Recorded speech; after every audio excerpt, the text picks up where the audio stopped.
Thanks to patriots like Ohio Congressman Jim Jordan, some of the worst offenders against our freedom of speech are now facing the consequences of their lies.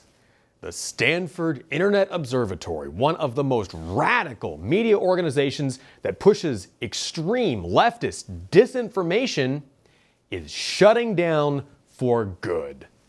The unhinged founding director, Alex Stamos, left last November and it's been falling apart ever since. This is a bigger story than it might appear because the Stanford Internet Observatory isn't just your ordinary run-of-the-mill leftist watchdog. They were one of the premier weapons in the Democrats' arsenal against free speech, collaborating with the government to shut down freedom of the press.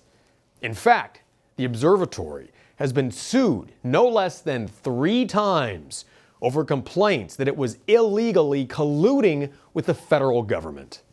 Not only that, but they were directly involved in efforts to censor One American News. Now, we have proof from a House Judiciary Committee's report that university students at the Stanford Internet Observatory were working at both the Department of Homeland Security and the George Soros-funded Election Integrity Partnership at the same time.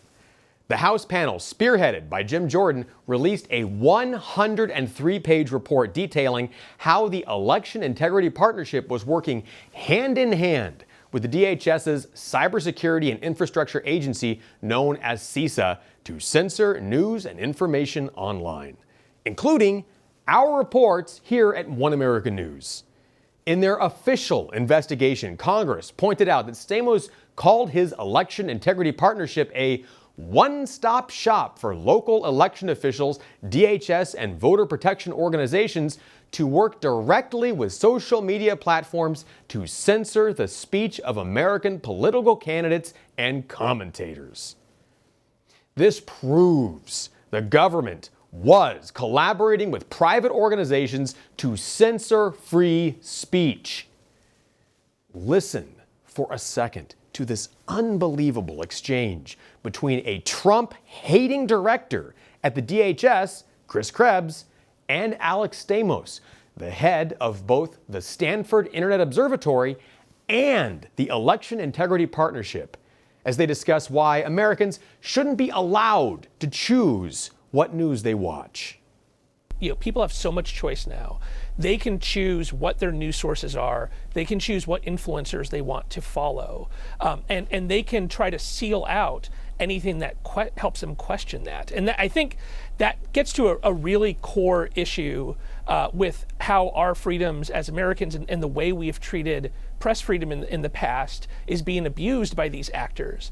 In that we have given a lot of leeway, both in the traditional media and on social media, to people to have a very broad range of political views. What they're saying, in case you missed it, is that they think people have too many choices when it comes to where we get our news. But it gets worse. We're going to have to figure out the OAN and Newsmax problem. That these companies have freedom of speech, but I'm not sure we need Verizon, AT&T, Comcast, and such to be bringing them into tens of millions of homes. Did you catch that? We are going to have to figure out the OAN problem. Just to be clear, to these people, to our government, One American News is a problem that has to be figured out.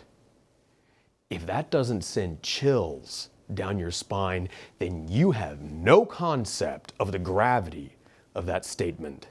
He's literally saying that yes, while OAN technically has freedom of speech, a fact that he hates, that doesn't mean the government shouldn't pressure media companies to stop carrying our channel for the good of the country.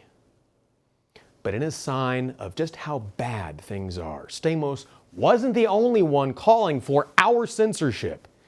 Just after the November election, 4 U.S. senators jumped on board the censorship wagon, calling for government crackdowns on election misinformation. Democrats Robert Menendez, Mazie Hirono, Gary Peters, and Amy Klobuchar all conspired with big tech to have One America News banned from sharing our reports online.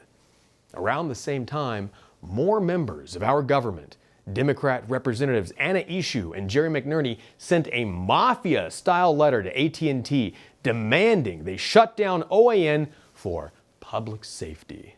And what do you know? In February of 2022, that's exactly what AT&T did, dropping OAN from their lineup. And 6 months later, Verizon followed suit and dropped us as well. And most people in broadcast media would be horrified by that, and yet that's what was going on for years, particularly under the Biden administration. But even dating back to 9/11, a lot of this stuff has been welling up over time that the government thinks they have the right to police speech. Whether you agree with us or not, whether you're a liberal or a conservative, you must see the problem with the U.S. government violating the Constitution to eliminate the freedom of the press. This is radicalized censorship, and it's authorized, sanctioned, and supported by our own government.